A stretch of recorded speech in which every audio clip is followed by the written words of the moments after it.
Pegler believes that through this zeroing process, he may be able to show how the Soviets had an advantage. Using original World War II rifles and scopes, exactly like those used at Stalingrad, he sets up a test to see which is easier to zero. He first uses the German system with the Mauser k98 rifle. We undo the locking screw. The scope is well engineered, but requires a tool to adjust between shots. 8 rings on the line, 9 o'clock. 9 ring to chimney, line. Cut to the X. 1 more click.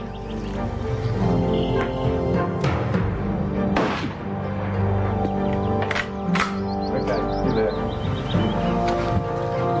5 rounds and that rifle is now zeroed. Pegler tests the scope on a Soviet Mosin Nagant rifle and notices a big difference right away. 7 ring, 6 o'clock. The adjustment on these Soviet scopes is an awful lot simpler than on the Mauser. There's no tools involved. I can just do it with my fingers.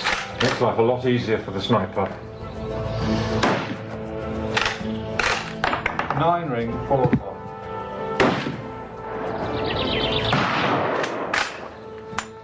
Center, X.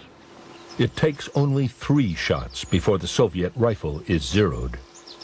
That's the Mosin zeroed. It was very easy. Just use the adjuster drums. It took me 3 shots and it's spot on. If for any reason I lose the zero, if I need to return the zero again, it's a very straightforward process. If my life was going to depend on sniping, I think I would probably opt for the Mosin. The Soviet scope gave Red Army marksmen an advantage. But it doesn't alone explain why Russian snipers were so dominant in Stalingrad. The Russian sniper had a very profound effect at Stalingrad. The Germans loathed and feared the Soviet snipers.